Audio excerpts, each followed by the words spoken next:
For some of you, coming to this morning session is a lark, and for some of you, it's a little threatening and frightening. And I recognize all of that, and I appreciate that we all realize that part of our agenda as people of any age is to find some way of being with the idea of death. I know that's why you are here. There's a tombstone inscription that I think many of you have heard. Dear friend, please know as you pass by, as you are now, so once was I. As I am now, so you will be. Prepare yourself to follow me. And we are preparing ourselves.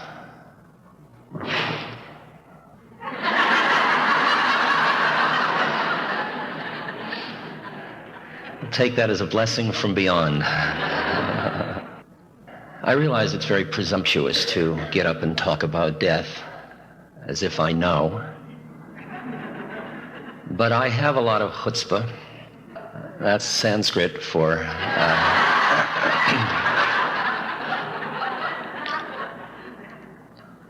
And something has happened to me as a result of my meanderings through the realms of consciousness over the past 30 years that has changed my attitudes towards death. A lot of the fear that death generated that led to denial has gone from me. I'm one of the strange people that absolutely delights and enjoys being with people as they're dying. In fact, it is such incredible grace for me that in the morning when I know I'm going to be with such a person, I get absolutely thrilled in my body, in my being. Because I know I'm going to have an opportunity to be in the presence of truth. So I would like to share with you this perspective and stories and images and talk for maybe half of our time and then work with questions and answers.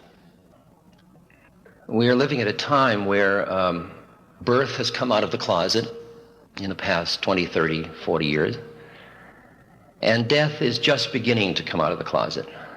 It is now beginning to be acceptable to consider the possibility that people actually die. Usually in our culture, it has been put behind doors, behind sheets, you don't talk to the children about it, you don't show anybody. And for me, who has grown up in that culture, it was quite an experience when I started to live in India, where when somebody dies, they are put on a pallet and wrapped in a silk sheet or a sheet, and then carried through the streets to the burning grounds with Satya Hai, Satya Ha, with the mantra being recited as they go through the streets.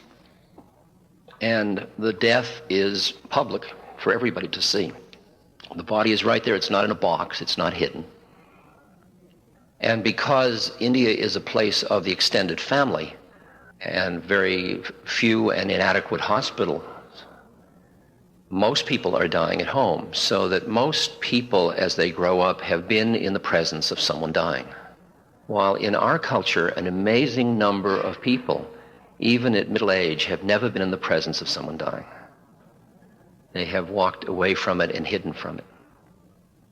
And I was one of them, and I have certainly changed in the past 25 years. I think the reason that I changed was that,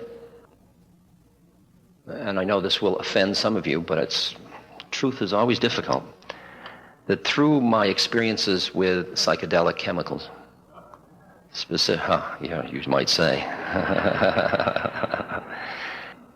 particularly originally the mushrooms of Mexico, which were used by curanderos and oracles in Mexican religions, and the mushrooms have been used throughout religious history, actually, for mystical experiences.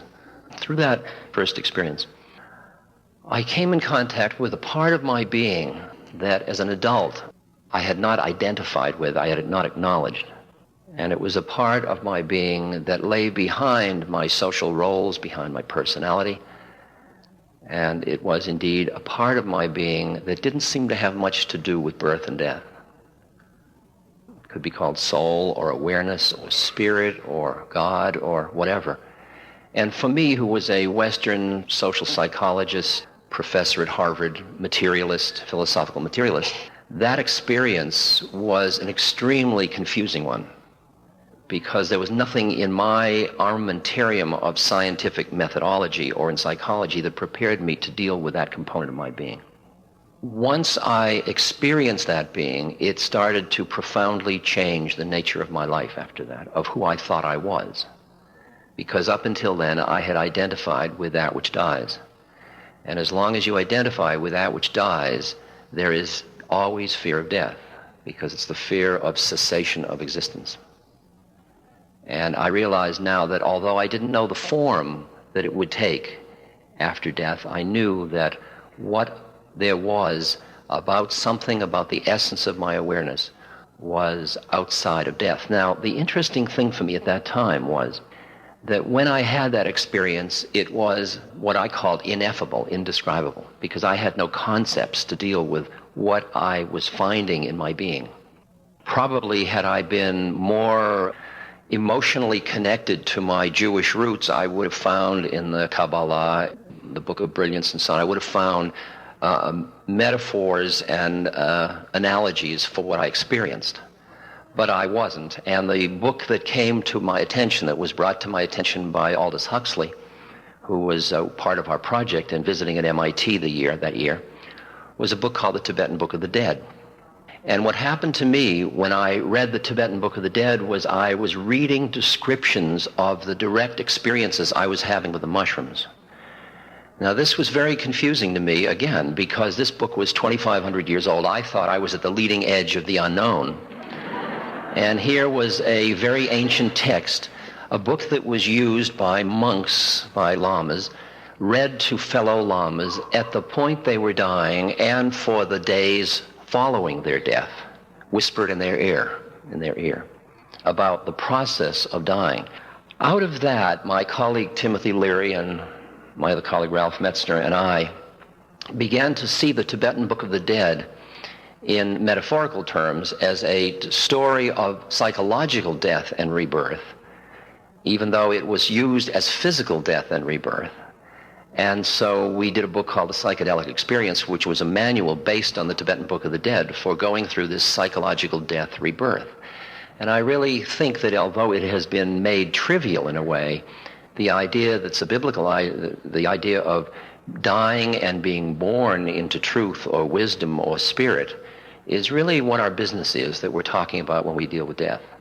And that as you have extricated yourself from a solid identification with body and with personality and with materiality, you begin to have spaciousness to allow for the possibility that death may be part of process rather than end.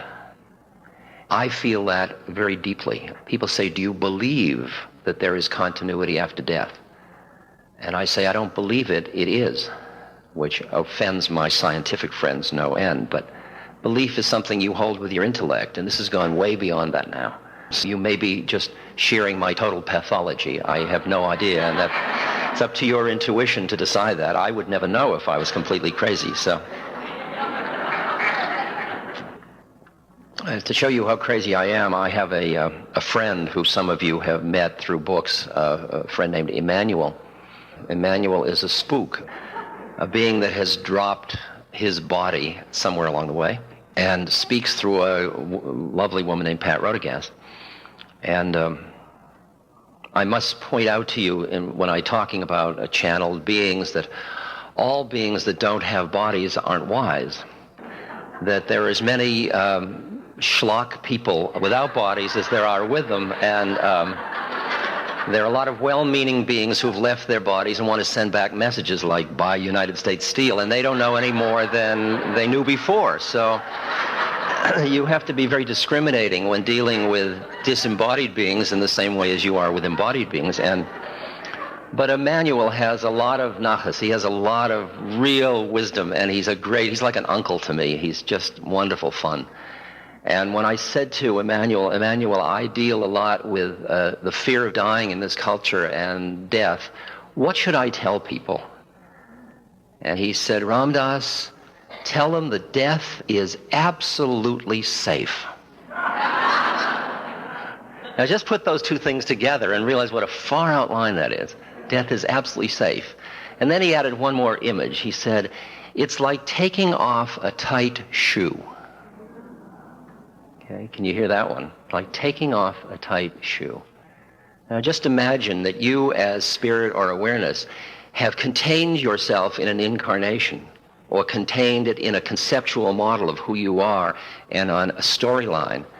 And then at some point, you dissolve out of that, you break out of that, and there is this incredible release quality.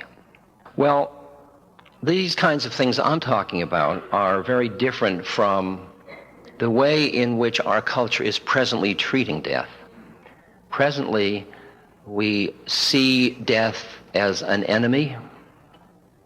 The medical profession sees death as a failure.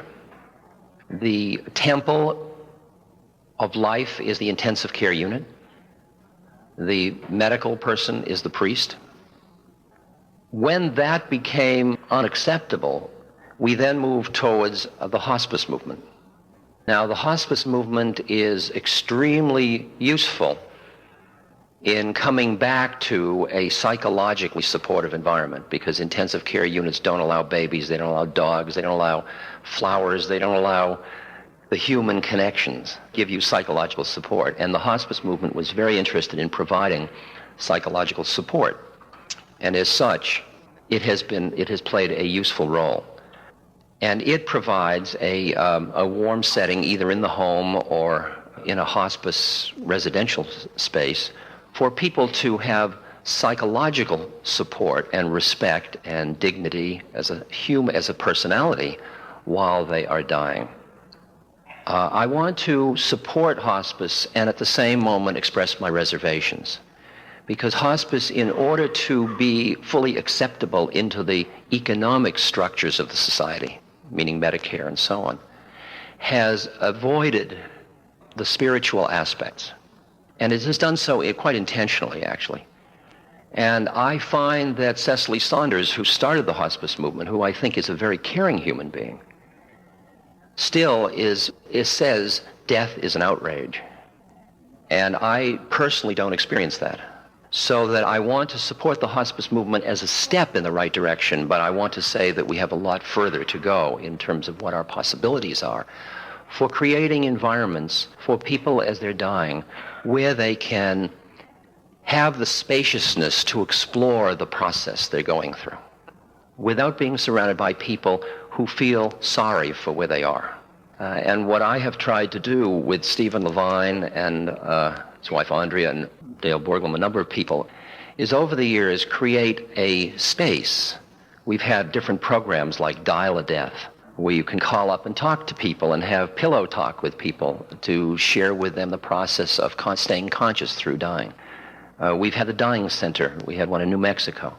My model was, I knew that my being with people that were dying, here's my predicament. I'm incarnated, and I have all of the stuff that goes with an incarnation. The deepest one is what's called first chakra, for those of you in those systems, understanding those systems, which is the fear of survival. It's preoccupation with survival. I know that if I am going to work on myself spiritually in this lifetime, one of the things I want to do is work with my fear of death. And the way I can do that is by being around death during my lifetime.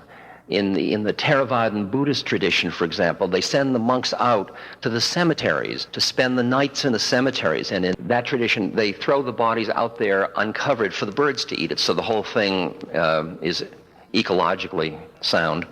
So you go out there and you sit with the bloated corpse, the fly-infested corpse, the skeleton, and you get a chance to be aware of all the process of nature.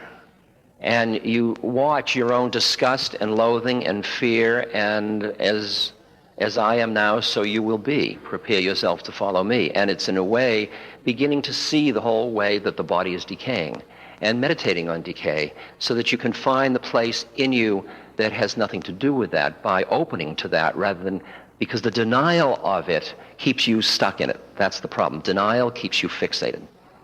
And so part of the work, and that's why I wanted to get as close to the dying process as I possibly could.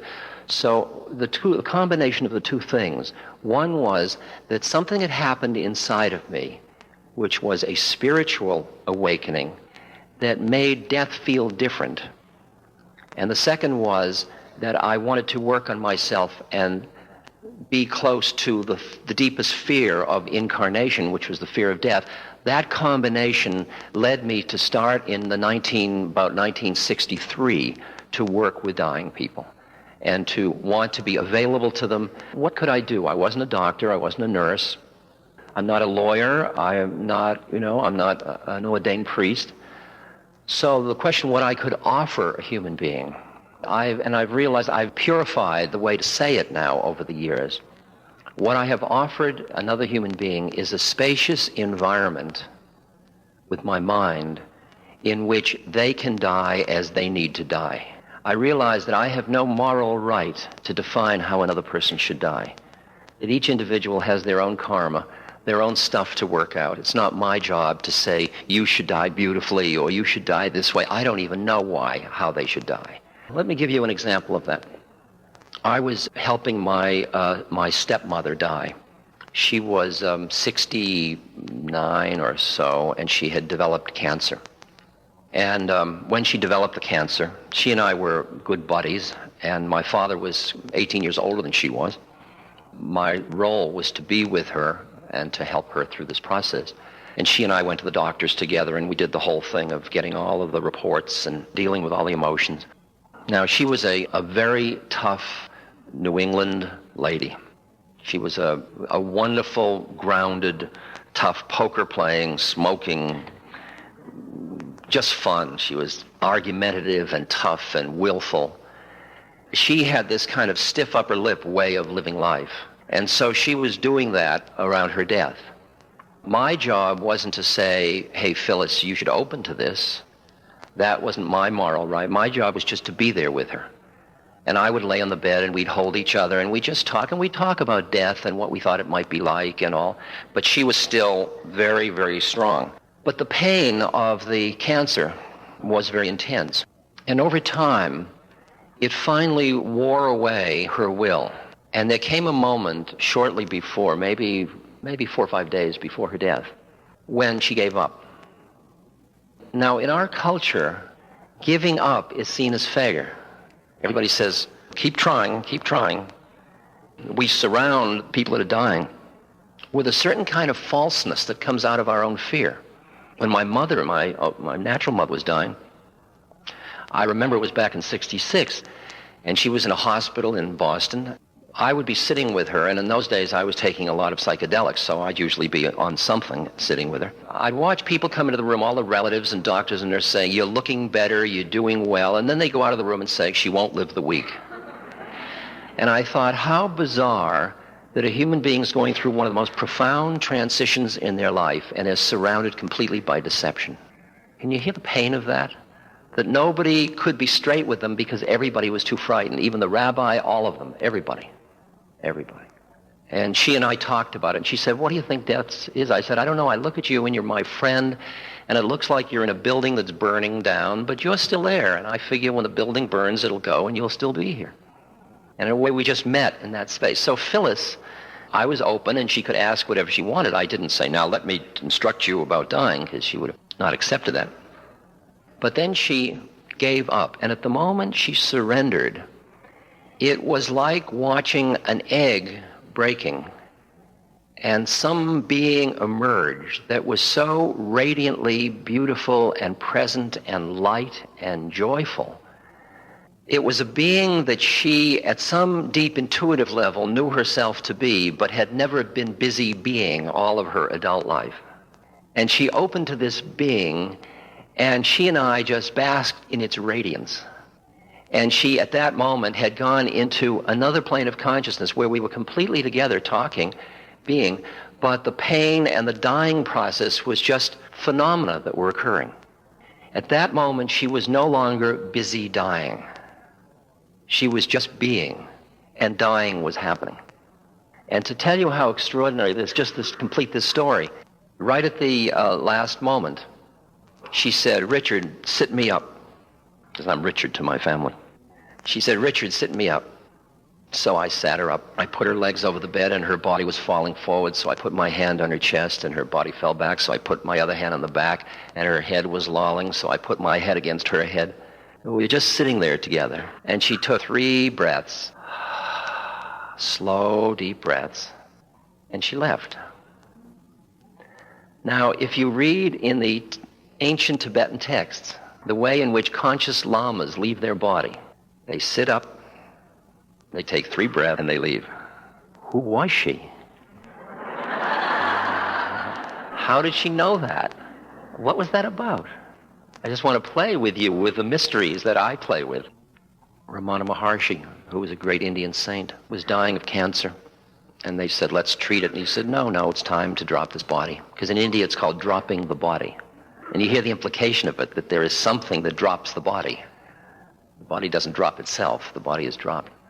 And his devotees started to cry. And they said, "Don't leave us, don't leave us." And he looked at them with confusion. He said, "Don't be silly. Where could I go? I'm just dying. Don't make such a big deal. It's like I'm just selling the Ford, It's not such a big deal. I'm just dying." So the dying center, in my mind, was an institution where people like me who wanted to be around people that were dying as part of their spiritual work on themselves would create the support system, whether they were nurses or doctors or attendants or whatever. And the place would be open to people who wished to use their death as a vehicle for their own awakening. Because as you're going through these processes, for a person that really sees life's journey as a one of spiritual work on oneself, this is an optimum set of experiences to work with, the process of dying. So if you imagine now, you have an institution in which everybody in the institution is there in order to spiritually awaken. They're called monasteries or ashrams. It happens there are dyers and there are helpers of dyers there. But that's ground, not figure. The figure is the spiritual awakening. And everybody's there for the same reason. What I experience is that when I am with somebody, I work a lot with AIDS patients. Now here's a young person who very often is the object of social stigma. They're dealing with family rejection often. They're dealing with an opportunistic illness in which there are symptoms that are occurring in a jumbled mass, and you feel better, and then you feel sick, and then you hit here and then hit there. They're dealing with economic difficulty. When I come in to be with them, the first thing I have to do when I sit down with them is to open myself to all my reactions to their predicament. The minute I try to deny it, it catches me. So I have to open myself to it. So I have to open myself to my empathic reactions. That is, to me as a separate entity, feeling what it would feel like if I were being socially ostracized, had an opportunistic illness, was young, didn't have a chance to live out my dreams. All of it, all of the pain of it. It's only when Zalman gave me a beautiful line. I was interviewing him for a television show, and I said, "Zalman, if you were an Israeli, what would you say to a Palestinian?" And Zalman said, "Oy. Oy, such a problem." He said, before we can be with one another, we have to learn to grieve with one another. We have to open ourselves to grieve for the other person's loss and pain. And when they feel heard in the grief, then we can start to meet behind the grief. And what I've learned is, in whether I'm dealing in this, because I do a lot of work with political activists, and when I'm dealing with people of different ethnic origins and minority groups and all kinds of diversity, that I can always be my spiritual cuteness and up level and say, we're all one. What are you so busy being black or, Latino, Chicano, or whatever? They say, oh, that's not going to work. You are not hearing us. But if we sit with each other and grieve together, then we rise into the place of unity behind it. So when I sit with somebody, the first thing I have to do is open my heart as a separate entity to this other separate entity and go through the process of empathy. That's not compassion yet, that's empathy. Of as a separate entity feeling what they're feeling. To be able to do that is interesting. To be able to keep your heart open in hell, really. To keep your heart open when it's breaking in a situation. To do that requires that you have cultivated the spiritual perspective behind it that allows for the wisdom of the universe, that allows for the, this is a little much to say, but it's true, that allows for the perfection that exists even within the imperfection.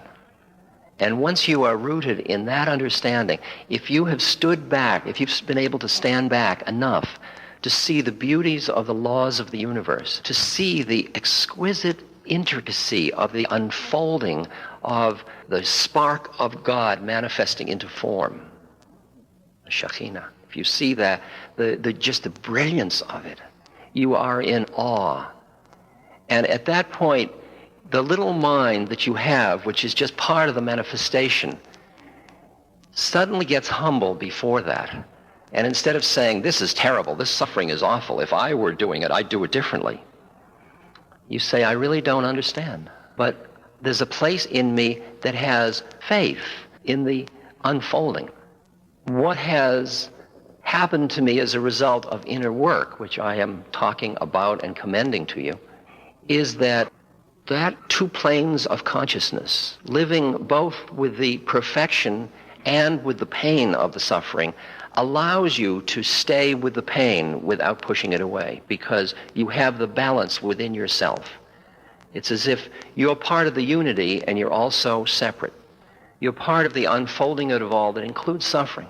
Like with Phyllis, how am I to say now that the pain she went through that forced her to give up, that led to the spiritual awakening for her the few days before she died, I wouldn't have personally given her that pain, because I couldn't have done that. But am I to judge that as somehow wrong? And I'm faced with the paradox that I, as a human with a human emotional heart, want to take away your suffering.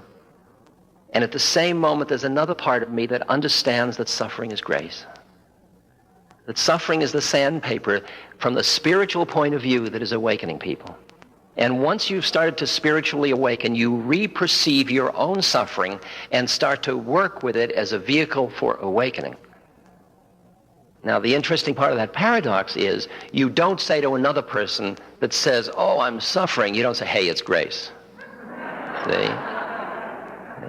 You have to give people space to do what they need to do. And if they're at the stage of their evolution where they see their suffering as this horrible thing that's being done to them, you can do the best you can to remove their suffering, the way they're experiencing their suffering. As my guru says, God comes to the hungry in the form of food, and you get what you need.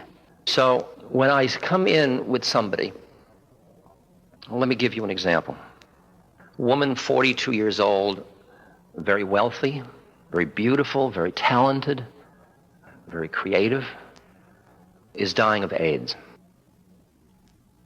And she comes to me several months before she's dying, and she said, Ram Dass, I wonder if you would help me die. And I said, well, great, we'll do it together. So we started to meditate together, we started to talk, we started to read things and discuss them. And she said, I'd like to stay as conscious as I can through this process.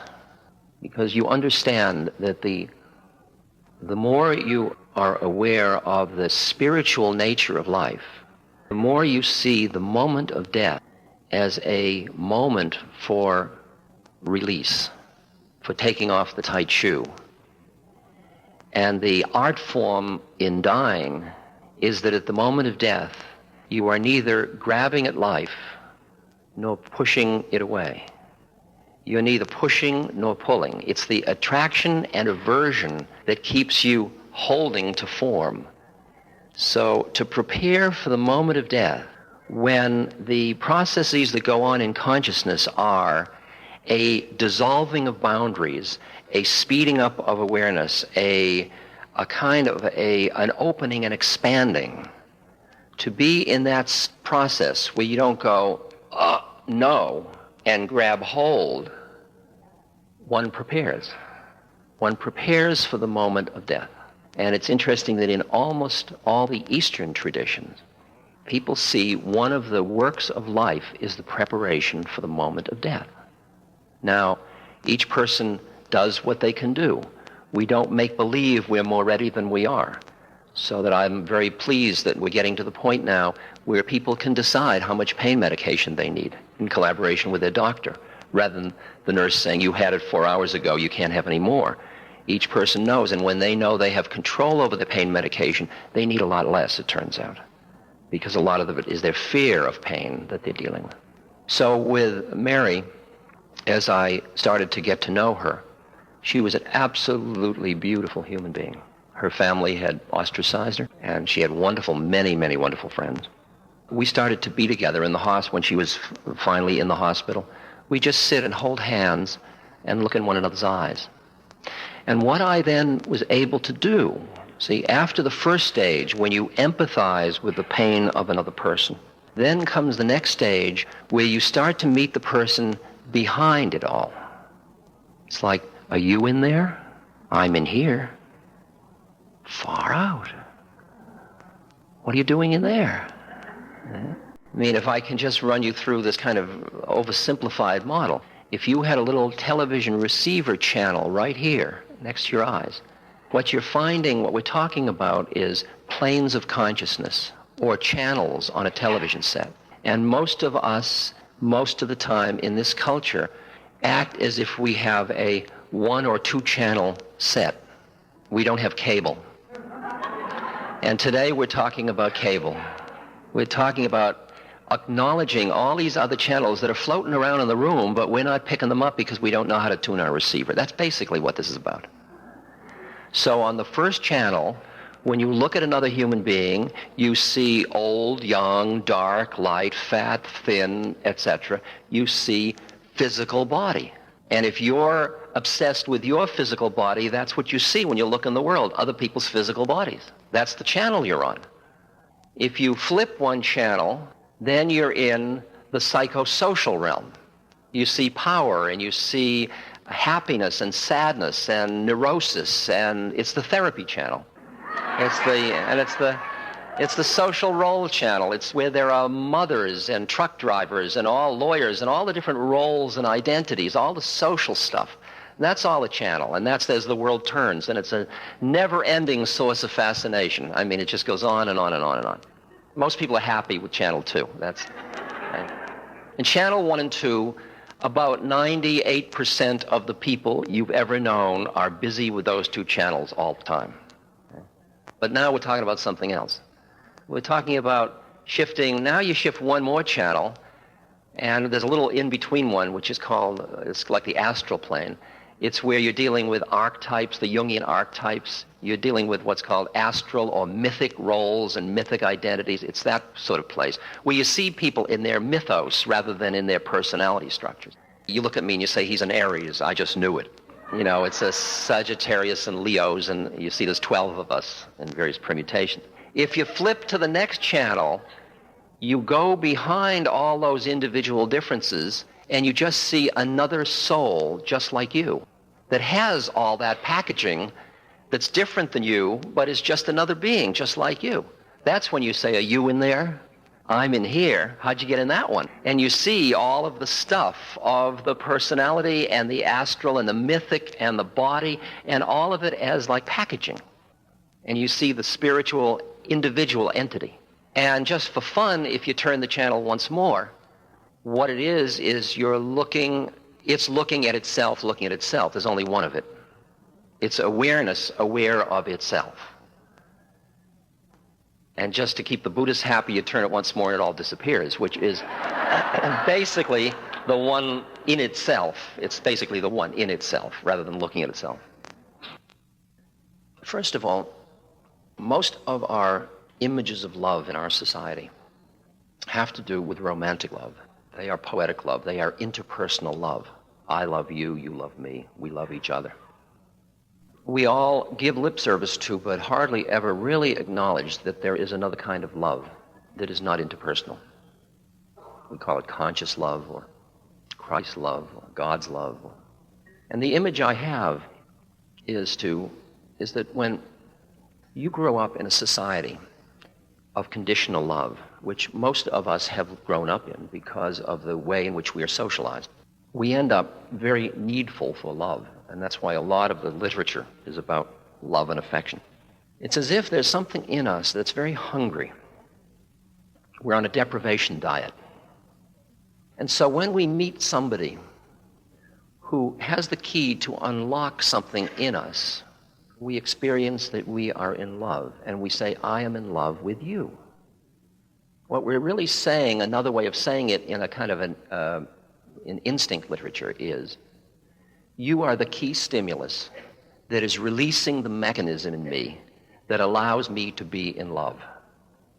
You're my connection.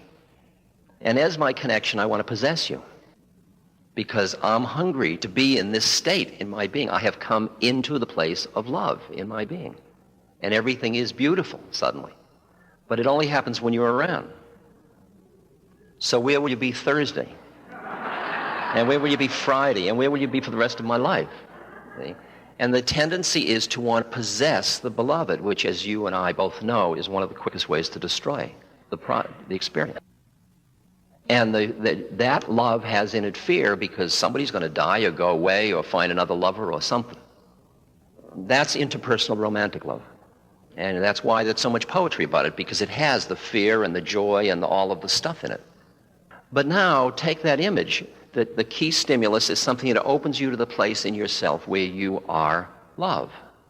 And through the spiritual practices and through understanding the metaphysics and through opening yourself, you find yourself starting, whether you call it awareness, where you draw your awareness back from thought, or however you get in there through meditation, through devotion, through study, whatever your practices are, you find yourself starting to rest in the place of presence in your being, which has the quality of that openness, that boundarylessness, that intuitive heart space where you experience that you are in love. But now you are no longer dependent on an external thing to awaken you to it. You're beginning to rest in it. You are beginning to be love. Now, the social problems that raises are very interesting, because what happens is now everyone you look at, you are in love with. And you don't quite know what to do, because if you've been working on an old deprivation model, you want to collect them all. So you get one and you say, let's nest. And you go back and you get twigs and drapes and, make a nest. And then after some time you say, I'm going to the supermarket to get some tofu and beer. And at the checkout counter, you look at the person at the checkout counter and it happens again. Because now the eyes you see are the windows to the soul, and the soul rests in love. The soul is a being within the place of love. So you look and there's your beloved. Now what are you going to do? You got one at home. So you say, have you considered a ménage à trois? But what are you going to do then? Are you going to not walk down the street and look at anybody? Because it's going to keep happening. And you realize that you're going to have to give up your deprivation model, because there's an abundance of love. You're going to have to stop collecting it. And you're just going to start to go so that you pass your beloved on the street and you don't even wink. So you go through stages of, at first you can't believe it, see. So you go down the street and you meet one and you say, let's have coffee together, or give me your telephone number, in case I run out of the others later. I want to know that this one is, because it's so beautiful. And then after a while you just keep letting go and letting go and letting go until you realize that isn't the way. You're just living in this presence of love. Because the thing that has closed you down is the fear of the other person's pain and suffering. And once you have that spiritual perspective that allows you to keep your heart open in the hell and the pain and the grief and the stuff, then you can start to be in love with another human being without feeling the possessive quality about it. And so with Mary, I'm sitting with Mary and I am falling into love with her. And that is both levels. The personal level, I'm attached to her, I don't want her to die. I've gotten to love her so much, I don't want her to die. And the other part, she and I are just floating in the ocean of love. And I realize, and what she is experiencing is such an intimate human contact. as I am, we are both dying together. And we go right up to the moment of death. And at that point, what happened to me in that case was I then found myself separating myself from her because I wasn't yet capable of staying in love through death. And that's my work on myself. I could stay in love through dying, but not through death yet. And yet, love transcends death. But to be that wisdom is different than knowing that wisdom. And I am dying into that wisdom. Is this too weird for you, or are you still here with me? Because I work a lot with people that are grieving, and my way of supporting grieving is to say, grieve. My God, grieve. Don't try to stop grieving. Don't be strong. Grieve some more. Go grieve some more. Just allow the human pain. Don't hide it. Just let it keep going through it. And then at some point, you will quiet down naturally. It might take a couple of years, who knows. At some point you will quiet down. You will be quiet enough to realize that the love, when you and another person enter into the space of love together for even a moment, that relationship has transcended relationship. You have entered into a unitive moment together, and that transcends death. And at that moment when you quiet down enough and you're sitting with your beloved, you suddenly realize that where did they go? As Ramana Maharshi said, where could I go? I'm still here. Just the form that left. You were busy missing the form. You weren't missing the essence, because the essence is here. And when you recognize that, you feel as a human being enriched by everybody you have loved, instead of deprived by the loss of their form. You realize that they're living through you, and that everybody you've ever loved is part of the fabric of your being now, in the way in which you go forward. And that's where grief gets transformed into a living love space, a spiritual transcendence of the pain. There was a nurse in a seminar that Elizabeth Kubler-Ross and I were doing together. She was about in her, I think, late 20s, and she had 3 children, and she had advanced cancer. And she had been through many, many operations. And it was a very poignant story with 3 young children. And she said to the audience, what would you feel if you came to visit me in the hospital? And different people raised their hands, and Elizabeth wrote on the board, and some of them said anger, and some of them said anger at God, some of them said pain, some of them said sadness at your plight, some of them said confusion, a whole list of things. And she then said, you see the predicament? She said, all of you were so busy being with 28-year-old nurse with 3 children with cancer. Nobody was with me. You see the issue, I mean, when working with an AIDS patient or cancer patient, or anything, the symbolic power of dying is so powerful that it's extremely hard to get through it, to be with the person behind it. Like, I have a friend, Kelly, who was a quadriplegic. Kelly was a quadriplegic. He was hit on the side of the head when he was about 9 years old, and it was misdiagnosed. So you can hold his hand over an alphabet board, and he can spell out words, and that's the way he communicates. And he's like this, and he's fully awake and fully brilliant, and he's 33 years old. Kelly is a delight, absolutely a delight. I had Kelly introduce me once when I was speaking before a group of doctors and holistic health healers, and about 500 people in the audience, and Kelly was wheeled onto the stage, and of course they were all aghast, like Kelly spells out R.D., Ramdas, R.D. says we are not our bodies, amen.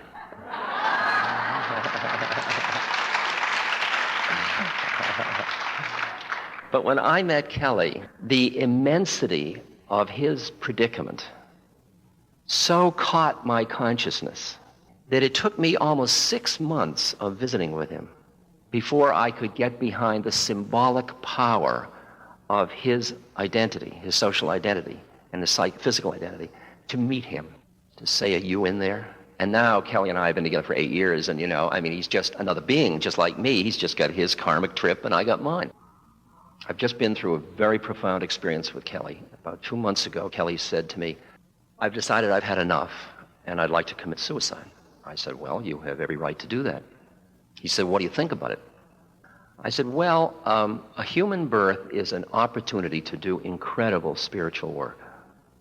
And you've been doing incredible work, and there's a lot more you could do because you're still a hung-up, greedy little bastard. But you could do some great work. Kelly and I have a good relationship, as you can see.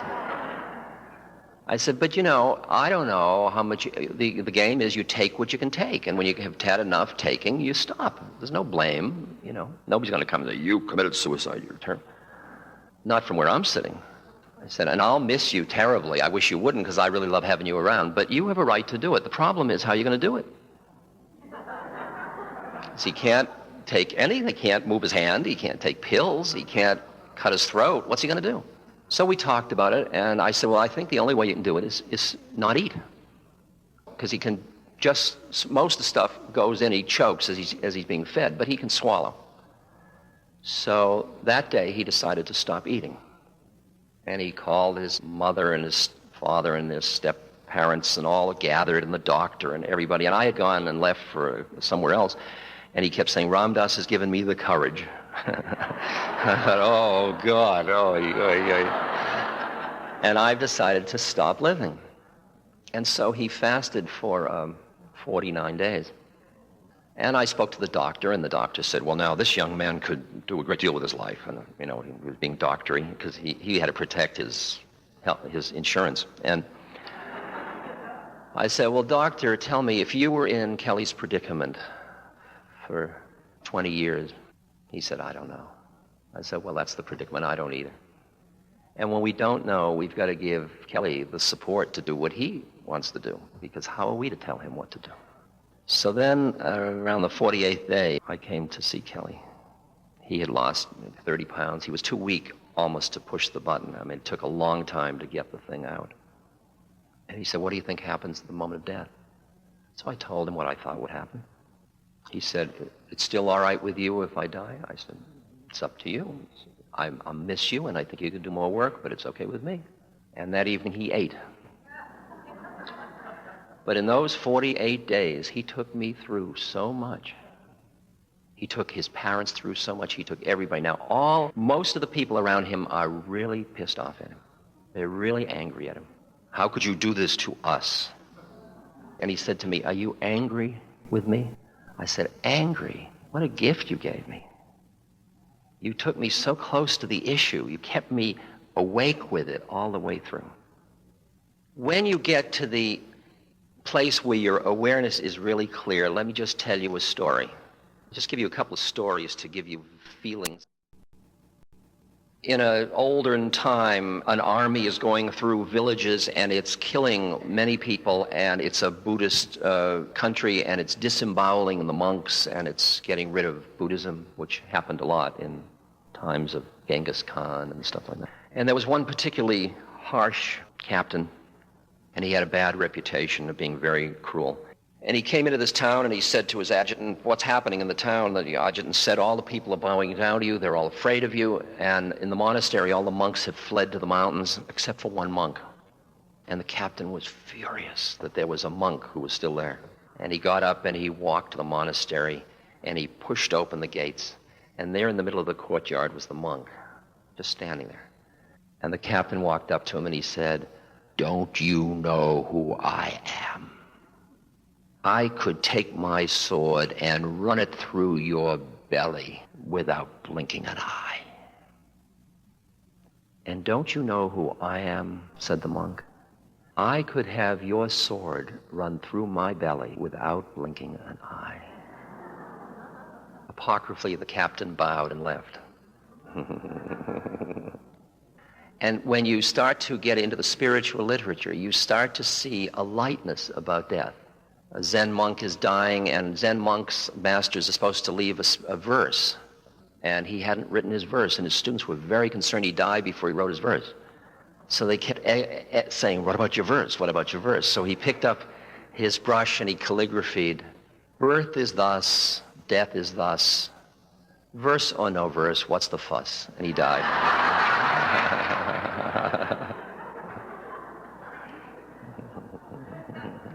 I want to read you just two things, and I went way out on a limb here, and I had to do this, and I'll explain why. This is one of the hardest stories you'll have to hear. An 11-year-old girl and her girlfriend went to the Jewish Community Center in the Northwest to play tennis, and they were both raped and murdered.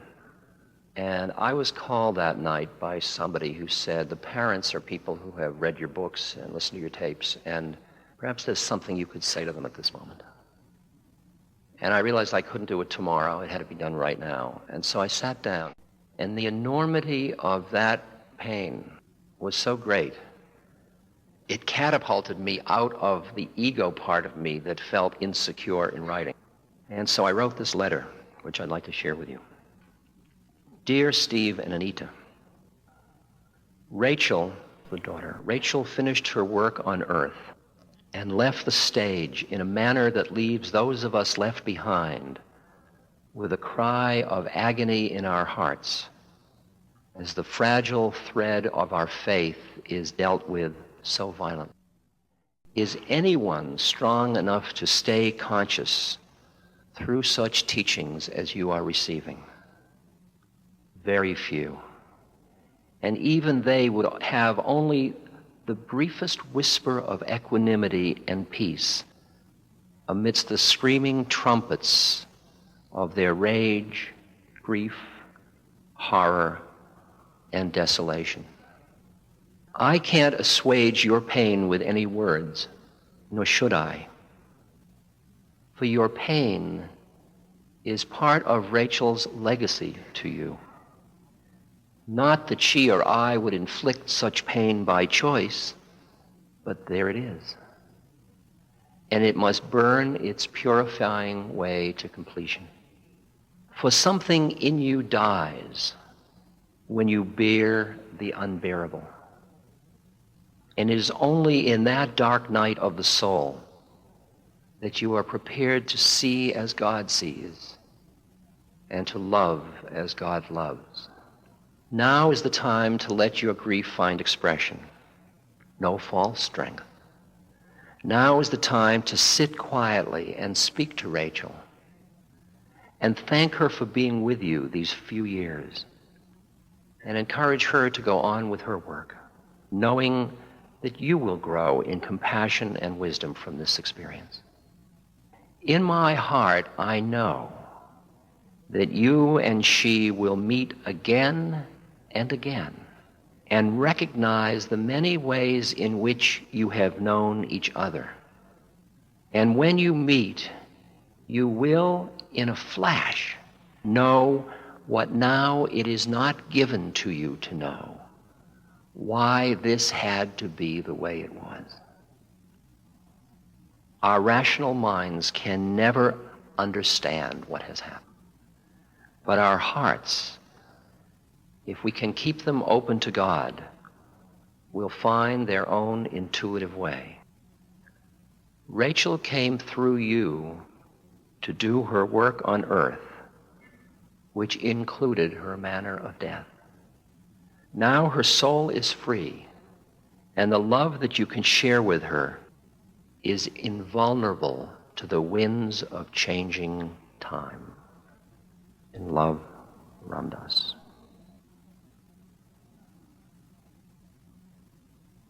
Let me just share with you one more story.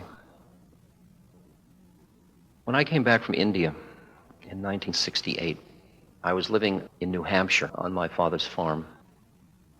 And a young fellow came to see me. He was about 18 or 19. He was living on the Lower East Side of New York. He was from Russian parents. And he was from quite wealthy parents, actually. But he was living as a kind of a hippie in New York with his girlfriend. And he came to see me and he said, I'd like to study yoga with you, hatha yoga and so on. I was teaching all those things at the time. And we sat together, and he was a very unusual fellow. And at one point, we were looking in one another's eyes, and this blue light flashed between our third eyes. And it was so powerful, we both fell over backwards at the same moment. And I had no idea what that was.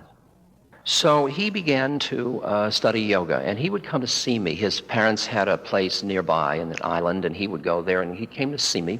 And he started to improve. He was doing hatha yoga. Pretty soon he was doing it. By the end of the summer, I said, look, you now need a real teacher. I mean, I'm great, but I'm kind of a schlock, teacher, and you need a real one. And so I'd suggest you see so-and-so or so-and-so. He said, well, I think I have enough of the basics. I'm going to go into a cave on my parents' place down in Arizona, and I'm just going to do yoga all winter. If I can just fly to wherever you are once a month and see you, fine. So every month he would fly to see me. And he was starting to look like a yogi. He was fasting, and he was getting that kind of look about him. And then he didn't come in February, and he didn't come in March. And in April, and I didn't think much about it, in April I got a letter from his mother saying, my son has entered Mahasamadhi, which in India means it's when you die and you enter the enlightened state. That's very strange for a Russian woman to say to me. And I realized she was saying her son had died. She said, I'm coming to see you because I have to show you his diary. So she came to see me, and she was somewhat of a hysterical woman, and she showed me this diary, and it said, scribbled in big scrawl on the pages, was, Mother, I have finished my work. I am with Christ, and I'm with Maharaji, which is my guru, who he met through me. Tell Ram Dass it's all right. I will be watching over you. You need have no fear. Vaya con Dios, go with God. Love. Signed it. She says, see, he finished his work. To be honest with you, what happened to me when I looked at that book was I saw this big scrawling writing, and I thought, where have I seen that before? And then I remembered that in all the times I've taken LSD, there are moments when you are way, way, way out there, and you suddenly see the grand design of the entire universe, and you want to remember it. So I would stagger across the room to get a pen and something to write on, and I'd write this laboriously, this wise thing, which the next day would turn out to be like the word is. Which undoubtedly was the secret of the universe, except I no longer understood it. So it looked to me like it was acid writing. And I thought, he took acid, and he probably, because they found him in his cave with blood on the walls from his nose, he probably took acid and did pranayama or something and burst his heart and died. She said, he did finish his work and he's enlightened, isn't he? I said, well, I don't know. But I said, I know somebody who would know, my guru in India, because he knows everything. I'll ask him, I'm going in the fall, I'll ask him, send me a picture of your son. So she sent me his high school graduation picture, which I put in my valise for going to India. 6 months later, I'm in India. I've forgotten about the picture. It's in my stuff. One day, we're sitting with my guru, my spiritual teacher, and he's looking through everybody's bags and taking out their pictures and looking at them and kidding about them. And I remember this picture. So I go back to my room, and I get the picture, and I bring it out. I don't say a word about it. I haven't talked to anybody about it. And I place it on his thing he's sitting on in front of him, and he's talking, and finally he looks down, he looks at this high school graduation picture, and he says to me, he's dead. I said, yep. He said, he died from your medicine, meaning the LSD. I've got to tell you, I've forgotten one part of the story. 2 weeks after the mother came, his friend came, his brother actually came, and he said, I've got to tell you this. He said, I went to visit with a friend of mine. I went to visit my brother out in the cave. And I brought some acid, and we all took acid together, and we went swimming. And while we were swimming, he came over to hug me, and I went into a homophobic reaction, and I pushed him away.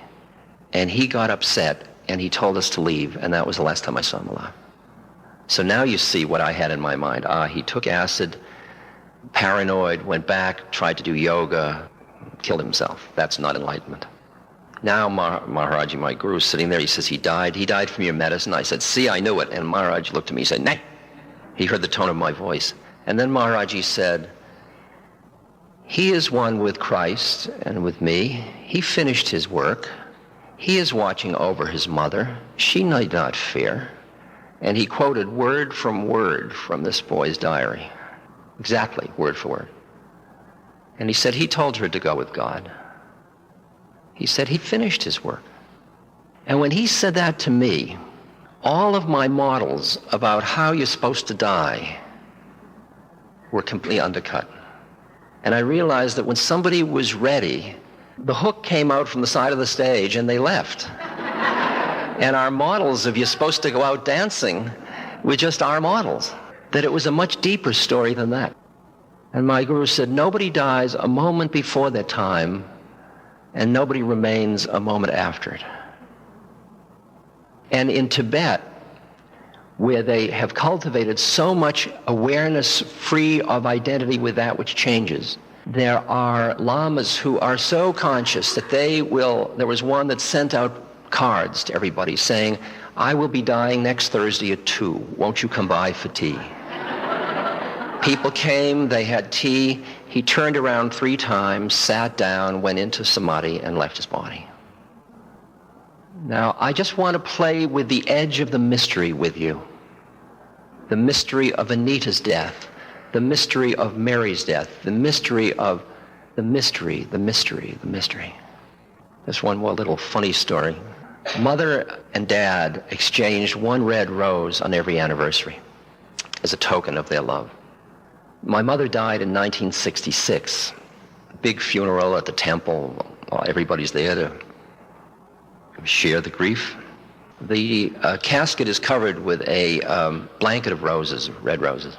As the casket is wheeled down the aisle and goes by the first pew, in which my father, who's a very practical lawyer, my brother, who's a very practical lawyer, his wife, who's a very practical wife.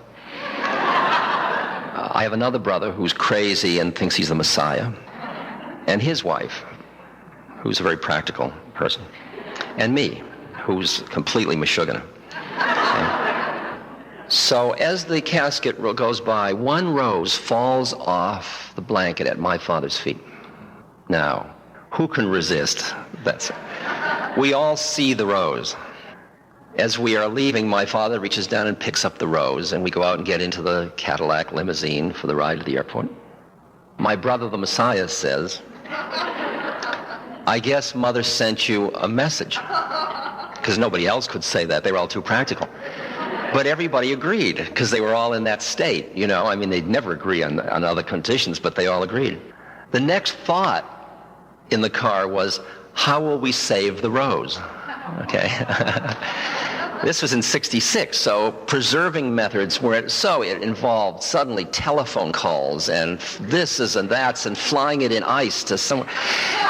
And it was put in a glass container, with water in it, sealed in, and it was on the mantelpiece. But the method hadn't worked quite well, and slowly the water turned this kind of brackish, brownish quality. And after a few years, my father was ready to remarry. And carrying this brackish thing. So it ended up in the back of the garage where I found it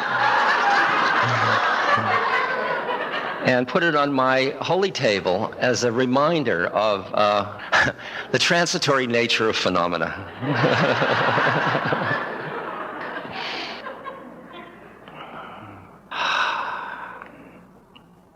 In Tibet, when they're giving you the instructions, they say, at the end, as the earth element leaves, your body will feel heavy. As the water element leaves, you will feel dryness. As the fire element leaves, you may feel cold. As the air element leaves, your out-breath will be longer than your in-breath. The signs are now here. Don't get lost in the detail. Let your awareness go free. Imagine, oh, I'm thirsty. She's thirsty. Give her water. I'm cold. Instead of, the earth element. The water element. Just recognize what an adventure this transformation is. The appreciation of death and the spiritual journey after death is the prerequisite for living life joyfully now. Death does not have to be treated as an enemy for you to delight in life. Keeping death present in your consciousness as one of the greatest mysteries and as the moment of incredible transformation imbues this moment with added richness and energy that otherwise is used up in denial. I encourage you to make peace with death, to see it as the culminating adventure of this adventure called life. It is not an error, it is not a failure, it is taking off a tight shoe, which you have worn well. But those that find the way in the morning can gladly die in the evening, it is said in the mystical literature. So I encourage you to explore and find in your being that part of you that is on those other channels, so that when on channels 1 and 2 the World Turns series comes to its final chapters, you won't be caught in feeling loss, but rather the adventure. Because from where I'm sitting, life on this plane of reality, because I live in the world of reincarnation, of karma, of life on this plane, is like being in the 4th grade. You took birth here because you had certain work to do that involves the suffering you do, the kinds of situations you found yourself in. This is your curriculum. It's not an error. Where you are now with all your neuroses and your problem, you're sitting in just the right place. Imagine that. Imagine that. Nobody made an error. And all that stuff in you of saying, if only I could be. No, this is it, including the if only. It's perfect. And then at the time you graduate and somebody says, oh, but he died so young. So if you graduate from 4th grade early, big deal, wonderful. Don't get so caught in worshiping life that you lose the balance, that realizing that the Spirit says, live life fully and richly as a partner with God, and at the same moment, don't be afraid of the next thing. Go towards it with openness and with love, and not with forbidding. The way that is understood in the morning, one can gladly die in the evening.